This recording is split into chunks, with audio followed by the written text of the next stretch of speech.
കർക്കിടകം രാശി. അപ്പൊ കർക്കിടകം രാശിയിൽ ജനിച്ചാലുള്ള ഫലങ്ങളാണ്. അപ്പൊ കർക്കിടക ലഗ്നം അല്ലെങ്കിൽ കർക്കിടക കൂറ് എന്നൊക്കെ പറയും. അപ്പൊ അത് നമുക്ക് എന്താണെന്ന് നോക്കാം.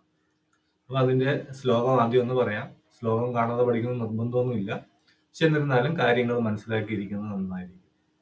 അപ്പൊ അതിൽ പറയുന്നത് അവക്രദ്രുതക സമുന്നത കടി ശ്രീനിർജിത സൽസുഹൃത് ദൈവജ്ഞ പ്രജുരാലയക്ഷേദനേർ സംയൂജിതേ ചന്ദ്രവൻ ക്രസ്വഹ പീനകള സമേതീ ചവശം സബ്ന സുഹൃത് വത്സല സേയോദ്യാനരഥ വേഷ്മസഹിതേ ജാത ശശാങ്കേ നര എന്നാണ്.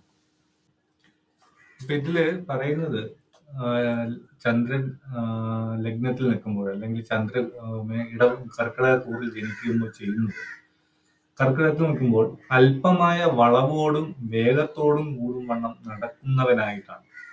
അപ്പം ഈ പറഞ്ഞ പോലെ സ്ട്രെയിറ്റ് ആയിട്ട് നടക്കത്തില്ല, കുറച്ച് നടന്നിട്ട് ദിശ മാറി നടക്കുക എന്ന് പറയുന്ന ഒരു സ്വഭാവ വിശേഷമാണ് ഈ കർക്കിടക ലഗ്നത്തിൽ ജനിച്ചാലുള്ള ഫലം പറയുന്നത്. അപ്പൊ നേരെ നടക്കത്തില്ല എന്നുള്ളതാണ്.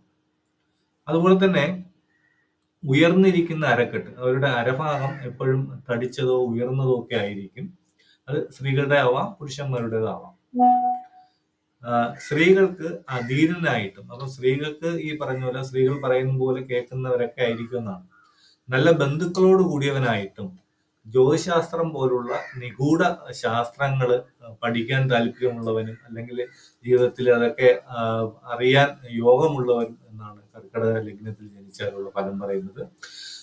വളരെ ഒന്നിലധികം വീടുകൾ ഇവർക്ക് സ്വന്തമായിട്ട് ഉണ്ടാവാനുള്ള യോഗം ജീവിതത്തിൽ കാണിക്കുന്നുണ്ട്. പിന്നെ പൊക്കം കുറഞ്ഞ അല്പം തടിയൊക്കെ വരുന്ന ഒരു സ്വഭാവമാണ് പൊതുവെ കർക്കിടക ലഗ്നത്തിന് കാണുന്നത്. ഇവരുടെ കഴുത്ത് അല്പം തടിച്ചിരിക്കുന്ന കഴുത്തായിരിക്കും, തടിച്ച് കുറുകിയിരിക്കുന്ന കഴുത്തായിരിക്കും. ബന്ധുക്കളിൽ വളരെ സ്നേഹത്തോട് കൂടിയവരും ജലത്തിൽ അമിതമായ താല്പര്യം കാണിക്കുന്നവരുമായിരിക്കും. ജലക്രീഡ എന്ന് പറയും. പിന്നെ ചന്ദ്രന്റെ വൃത്തിക്ഷയം പോലെ ഇവർക്ക് ചില സമയത്ത് സാമ്പത്തിക ലാഭവും ചില സമയത്ത് സാമ്പത്തിക നഷ്ടവും ഇങ്ങനെ മാറി മാറി വന്നുകൊണ്ടിരിക്കുന്നവരാണ്. പിന്നെ നമുക്ക് അവരെ പുകഴ്ത്തി പറഞ്ഞാൽ പെട്ടെന്ന് സ്വാധീനത്തിൽ വരാൻ സാധ്യത അല്ലെങ്കിൽ സ്വാധീനത്തിൽ വരുന്നവരാണ് കർക്കിടക കൂറുകാർ.